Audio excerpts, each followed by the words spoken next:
আসসালামু আলাইকুম, আমি মোহাম্মদ মনোয়ার হোসেন। আমার গ্রামের নাম আটমুল ইউনিয়ন, শিবগঞ্জ থানা, জেলা বগুড়া। আমি চাষ করেছি বঙ্গসিটের 7+ শশা। এই শশাটি যে কোনো কৃষি উদ্যোক্তা মানে কৃষি কাজ করে, এই শশা যদি চাষ করে সে কোনোদিনও নিরাশ হবে না। এই শশাটি এমনই একটা বৈশিষ্ট্য যে আপনার 35 দিন থেকে ফল আসা শুরু করে। 35 দিন থেকে ফল আসা শুরু করে। আপনার কি বলবো, শশা আপনি না লাগালে বুঝবেন না। 35 দিন থেকে ফল আসা শুরু করে। ফলটা যদি সেটিং আপনার হয় 3 থেকে 4 দিন, এর মধ্যে আমরা ফল হারভেস্ট করতে পারবেন।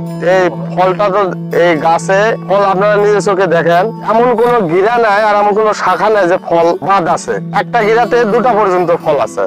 ফলটা দেখলে আপনারা বুঝতে পারবেন যে কিরকম ফলনশীল এই জাত। আমি এই শশা চাষ আমাদের পূর্বে প্রথমত ওষুধ দেওয়ার পরে মালচিং বেঁধে দিছি, তারপরে এই প্যাটার্নের মাচা দিছি। আমার এই মাচাটা দেওয়া বলে হাইট হয়েছে, কিছু কিছু লোকে কয়। পরে আমি বলছিলাম যে আমার এই মাচা হাইট হয়েছে নাকি, পরে দেখবো সেটা। এখন দেখতেছি আমি যে হাইট দিছি তার চেয়েও গাছ উপরে উঠতেছে। আপনারা নিজ চোখে দেখেন, আমার 7 ফিট মাচার খুঁটি দেওয়া আছে, সেটার উপরে উঠতেছে গাছ। অন্যান্য শশা চাইতে অনেক ভালো এই শশা। এই শশাটা আপনি খাবেন, ঠিক দেশি শশার মনে একটা সাউন্ড আসবে। আর এত সুন্দর, মনে করেন যে মিষ্টি মিষ্টি ভাব একটা আছে শশার মধ্যে, খুব সুন্দর খেতে শশা। আমি নিজেও খাই, আমি তুলি আর খাই, মনে করেন যে গাছের করি খাই, ভালোই লাগে।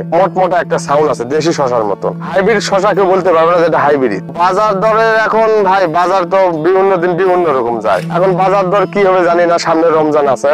আশা করা যায় 700-800 টাকা দাম পাইলে আমার আল্লাহর কাছে শুকরিয়া। আমি একটা কোম্পানিতে যাই, অন্য একটা কোম্পানি খুব একটা গ্রাহ্য করে না ভাই। আমি তারপরে আসার পথে বঙ্গ চাষিতে যে একটা ভাইকে বলি যে ভাই আমি একটু আবাদ করব, চাষ করব শশা, কি জাত নেওয়া যায়? তো ভাই সকল আমাকে বললো যে এই জাতটা নিয়ে যান, জাতটা ভালো হবে। ছাতিপলার জাতটা আমাকে দিল, আমি নিয়ে এসে লাগালাম। ভাই অনেকে কয় গাছ এত বড় হবে, আছে তা আছে, মানে বহুত কথা ভাই। এলাকায় বলবেন না নতুন চাষ করতে গেলে কি হয়। আলহামদুলিল্লাহ বঙ্গ চাষি থেকে আমাকে ভালো সাপোর্ট দিছে ভাই। যখন যেটা বলছি ওনারা আসে, কিন্তু আমাকে ওখান থেকে ভিডিও কলে যাই হোক যেটুকু হোক আমাকে যে সাপোর্টটা দিছে, অন্য কোম্পানি এরকম সাপোর্ট দেয় না ভাই। যাই যেটা যখন বলছি ওই অবস্থায় ওষুধ দিছে, কীটনাশক দিছে, ওই অবস্থায় দিছে ভাই। তাতে আমার গাছ আলহামদুলিল্লাহ গাছ খুব সুন্দর আছে। আমি বঙ্গ চাষির সাপোর্ট পাই ভাই, খুব সন্তুষ্ট, শুকর আলহামদুলিল্লাহ ভাই। এত সুন্দর চাষাবাদে সহযোগিতা করা খুবই একটা কিন্তু তারা যেভাবে সহযোগিতা করে খুব ভালো।